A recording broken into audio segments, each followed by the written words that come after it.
हाँ, एक बार फिर स्वागत है आपका और इस बार मैं आपके लिए जो टीम लेकर आया हूँ it's none other than the heartthrob, the Red devils.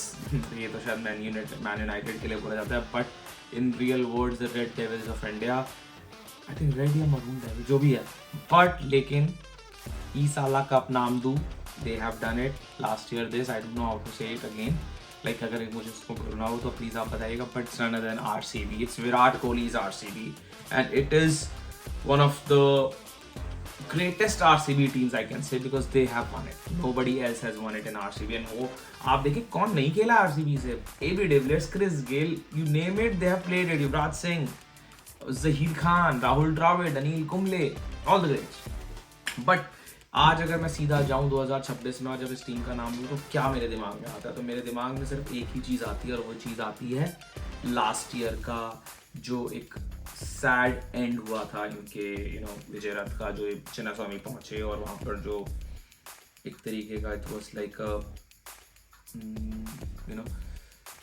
कुछ लोग फैंस आने वाले थे, आई थिंक उसके बाद बहुत बड़ा स्टैम्पेड हो गया. In that stampede, lot of people, I think 7 odd people got died, lot of people got injured as well, or apparently politicians were there. So overall question is on the system. But again, वो एक sad end था. But again, उन्होंने last year जो earn किया वो था trophy. और वो credit उनसे नहीं लिया जा सकता. We have to give the credit where it's due. So RCB has won last year and they were possibly the most deserving winners last year as well. जो क्रिकेट खेली थी, टॉप नॉच क्रिकेट खेली थी, top 2 में finish किया था. तो yes, अब इस साल क्या है उनके पास, बहुत सारी स्टोरीज. सबसे पहला नाम तो विराट कोहली का जितना आदर और सम्मान के साथ नाम लिया जाता है भारतीय क्रिकेट में, उतना शायद आज की डेट में किसी का भी नहीं लिया जा सकता in terms of active players.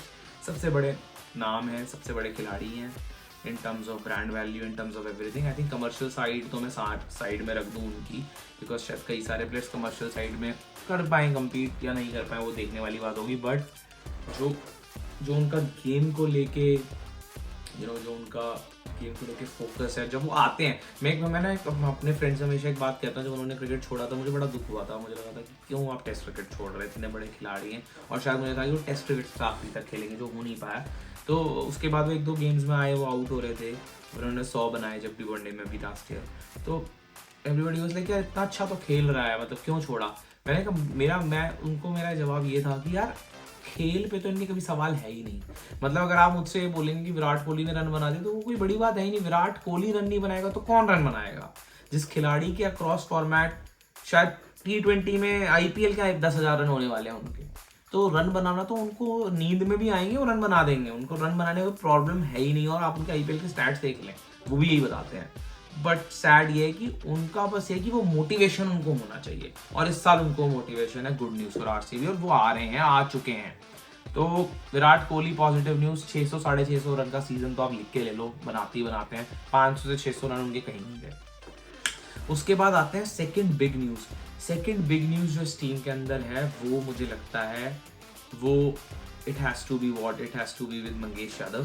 But before going to Mangesh Yadav, क्योंकि मंगेश यादव की काफ़ी इंटरेस्टिंग स्टोरी है, काफ़ी एक rags to riches type story है, किस तरीके से उन्होंने अपना नाम बनाया क्रिकेट के वर्ल्ड में. बट उससे पहले विराट कोहली का एक छोटी सी स्टोरी शेयर करना चाहूँगा जो मैंने भी रिसेंटली पढ़ी, और आई थिंक आप लोगों को पता ही होगी, बट जिनको नहीं पता उनके लिए, कि जब IPL सीजन 1 था तो हर फ्रेंचाइजी को एक ऑप्शन था कि they can pick 1 under nineteen player. So Virat Kohli coming from Delhi, so it was quite certain कि Virat Kohli is going to go in Delhi Daredevils back then, now it is Delhi Capitals. But Virender Sehwag took a call and he said that I need a bowler, because I think उस समय उनके squad में उनके हिसाब से bowler की जरूरत थी, और जो भी प्रदीप सांगवान थे. बट अब देखें, RCB ने चॉइस किया विराट कोहली को, विराट कोहली RCB आए, और फ्रॉम देयर विराट कोहली कहाँ पहुँच गए, RCB कहाँ पहुँच गई, और दिल्ली कैपिटल्स कहाँ. जब दिल्ली कैपिटल्स की बात करेंगे इस बारे में जरूर बात करेंगे. बट यही मेरा सेकंड पॉइंट है कि मंगेश यादव से पहले की second big point about this team, recently this has been bought by a consortium which consists of multiple organizations, Volt Ventures, Aditya Birla Group is in there, one of the Swedish equity, I think that's Volt Ventures only, or I think couple of more private firms are there as well. They all are equity firms. सो आप again इसमें जो AB Aditya Birla group के अभी the chairman Aryaman Birla जो कि आने वाले हैं RCB के चेयरमैन होंगे, उनकी बड़ी इंटरेस्टिंग स्टोरी है। आप देखें वो मध्य प्रदेश से खेल चुके हैं, फर्स्ट क्लास क्रिकेट में 100 है उनका, 106 शायद हाईएस्ट है उनका। उसके अलावा IPL में भी खेल चुके हैं as a professional cricket player.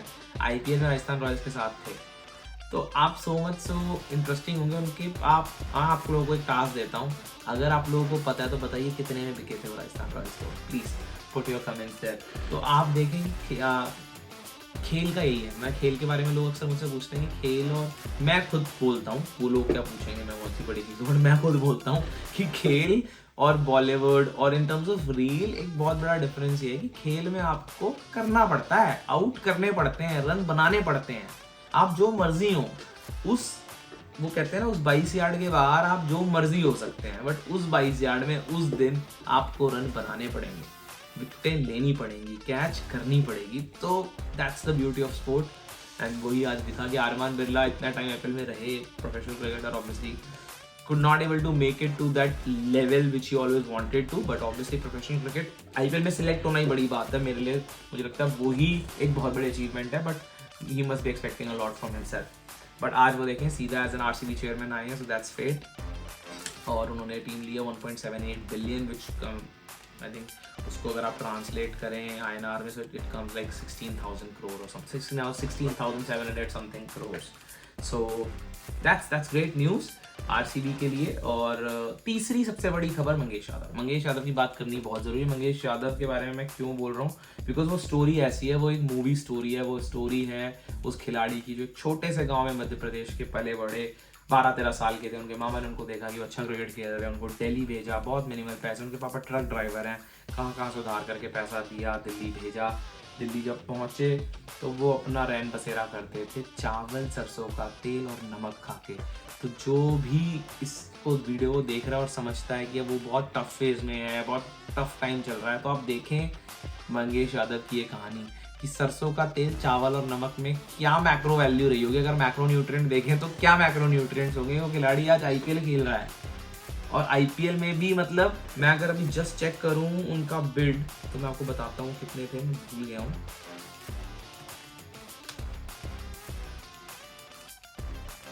तो मेरा इंटरनेट काफ़ी फास्ट है, बट स्टिल मंगेश यादव का जो फाइनल प्राइस था वो था 5.20 CR। तो आप देखें चावल, सरसों का तेल, नमक खाकर बंदा कहाँ से कहाँ पहुँच गया। और उसके बाद ऑब्वियसली फूलचंद शर्मा की अकेडमी में गए, वहाँ से उन्होंने पिक किया, धीरे धीरे इस सीज़न मध्य प्रदेश के लिए बहुत अच्छा किया, और इस साल सीधा यश दयाल की रिप्लेसमेंट है वो। अब बनाते हैं team. Congrats to Mangesh Yadav और kudos to his family। I think whatever the hard work he has done is finally paying off, और मुझे लगता है यहाँ से और ऊपर जाएं और ऊपर जाएं और ऊपर जाएं, यही मेरी दुआ है। But let's make the team.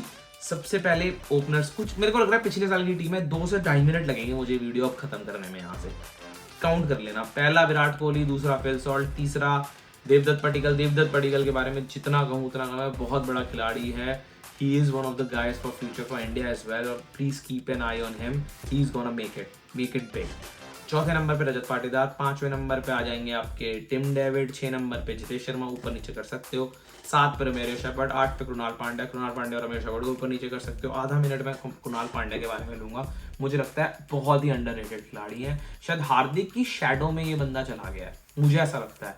मुझे लगता है इतने बड़े हैं, last year man of the match थे फाइनल में, दिल्ली के अगेंस्ट 20 पे 3 हो गया था RCB, इन्होंने बैटिंग से मैच जिता दिया था, और ऐसी बॉलें डाली हैं, लास्ट में बाउंसर डाले हैं as a left arm spinner. मतलब Krunal Pandya is truly a 3-dimensional player and each dimension is quite strong of him. तो मतलब मैं काफ़ी इनको हाईली रेट करता हूँ, और मुझे लगता है कि कई बार लोग ना इनके, अगेन मैंने बोला ना वो हार्दिक वाले उससे चले जाते हैं कि यार, बट ये हैं खिलाड़ी काफ़ी अच्छे। आई थिंक अक्षर के बाद अगर कोई लेफ्ट आर्म स्पिनर आप देख सकते हैं तो Krunal Pandya is one of them. आप you can always put him in that slot. So Krunal Pandya है। आप उसके बाद आ जाए क्या, 8 पे तो कृणाल हो गए, 9 पे आ गए भुवनेश्वर कुमार, 10 पे मंगेश सीधा रिप्लेस कर रहे हैं आपके लेफ्ट आर्म फास्ट बॉलर यश दयाल को। 11 पे सुयश शर्मा, दिल्ली के लेग स्पिनर हैं, काफ़ी अच्छी बॉल डाला था लास्ट, आई थिंक एक्सपेक्टेशन के बियॉन्ड बॉल डाली थी, और वही एक्सपेक्टेशन है इस बार भी उतना ही बेटर करना है। 12वां खिलाड़ी जो इनका होगा वो जॉश हेजलवुड होगा आइडियली, बट जॉश हेजलवुड इन्होंने miss couple of matches initially because of injury, तो उनकी जगह मेरे को लगता है ज़्यादा मैथमेटिक्स करने का है नहीं। नुआन तो सारा खिलाना चाहते थे बट वो उनको भी श्रीलंकन क्रिकेट से अभी तक क्लीन चिट नहीं मिली है, तो अभी के लिए मुझे लगता है Jacob DeFi is the best option. अगर नुआन अवेलेबल होते हैं तो नुआन भी खेल लेंगे। टीम में एक ही प्रॉब्लम है लास्ट ईयर, जॉश हेजलवुड, और बहुत बड़ा प्रॉब्लम है। मुझे लगता है यही कारण है कि मैं बोलता हूँ ये टीम टॉप 4 में जाएगी, टॉप 2 का मैं नहीं कह सकता बिकॉज ऑफ जॉश हेजलवुड। अगर हेजलवुड जल्दी आ गए और उस तक इन्होंने इतना गंद नहीं पाया, मतलब इतने मैचेस नहीं हारे, तो ये team will make it to the top 4 easily, और अगर जीतते गए तो टॉप 2 में भी फिनिश कर सकते हैं। अब मैं आईपीएल की ब्यूटी के बारे में आधा मिनट दूंगा आप लोगों का, कि कई बार लोग सोचते हैं international cricket is obviously, international cricket is different and way more tougher, the pressure is different, the pitches are different, grounds are different, conditions are different, but मैं आईपीएल की ये तारीफ ही है कि आप देखें कि इंग्लैंड का वो खिलाड़ी जो खिलाड़ी भारतीय टीम से मैच सेमीफाइनल ले गया था अपने दम पे, वो इस आरसीबी की टीम में जगह नहीं बना पा रहा, और उस खिलाड़ी का नाम है क्या, Jacob Bethell. The next big thing for England is there in RCB, but he is not able to make place in the 11 और 12।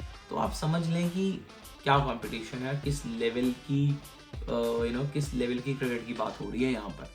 सो या this is what it is, और all the best to RCB, all the best to Virat Kohli.